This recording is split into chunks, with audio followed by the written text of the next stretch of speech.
என் அன்புள்ளங்களுக்கு வணக்கம். இன்றைக்கி நான் கறிவேப்பிலை சட்னி அரைக்கலான்னு இருக்கிறேங்க. இந்த கறிவேப்பிலை சட்னி சீக்கிரமாகவும் செஞ்சிடலாம், உடம்புக்கும் நல்லது. டக்குன்னு செஞ்சிடலாங்க. இந்த மாதிரி செஞ்சு பாருங்கள், டேஸ்ட்டு சூப்பராக இருக்கும்.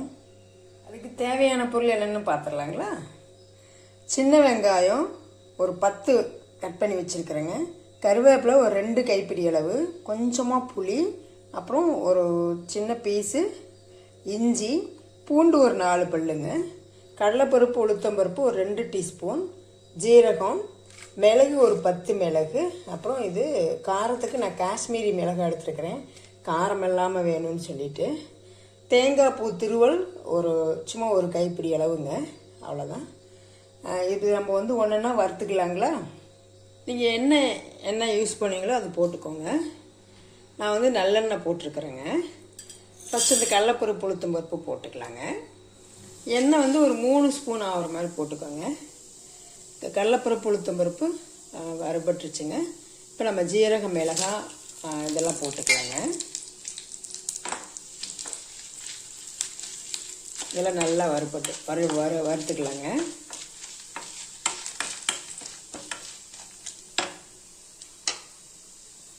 இது நல்லா வறுபட்டுருச்சுங்க.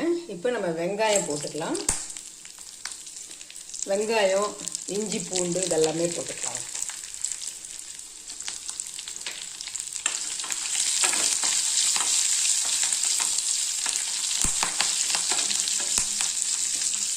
இதெல்லாம் கொஞ்சம் நேரம் வதங்கிட்டுங்க. நல்லா வதங்கிடுச்சுங்க. கொஞ்சம் புளியும் போட்டுக்கலாங்க. புளி நல்லா கொஞ்சம் எண்ணெயிலே கொஞ்சம் நேரம் வதக்கிடலாங்க. இதெல்லாம் புளியோடு சேர்ந்து எல்லாம் வதங்கிடுச்சுங்க. கறிவேப்பிலை ஒரு 1.5 கைப்பிடி அளவு போட்டுக்கலாங்க.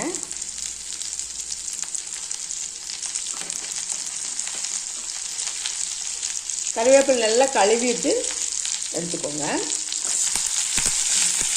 இதை கொஞ்ச நேரம் நல்லா வதக்கலாங்க.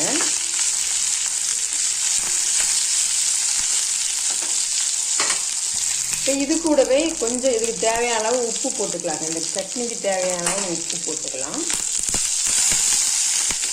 போட்டு நல்லா வதக்கிக்கலாங்க.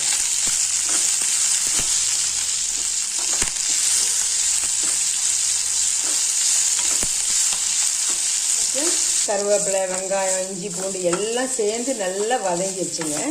போதுங்க, இதுக்கு மேலே நம்ம வதக்க வேண்டாம்.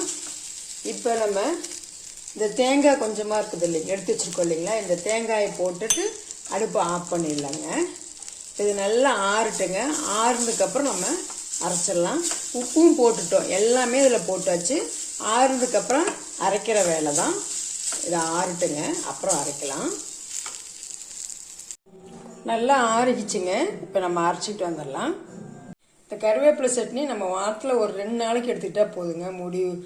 முடி உதறது, கொட்டுறது இது எல்லாமே வளர்கிற குழந்தைங்களாம் ரொம்ப ரொம்ப நல்லது. நம்ம டக்குன்னு ஒரு 10 நிமிஷம் இருந்தால் போதுங்க, செஞ்சிடலாம். செஞ்சு பார்த்துட்டு எப்படி இருக்குதுன்னு உங்கள் வேல்யூபிள் கமெண்ட்டை கொடுங்க.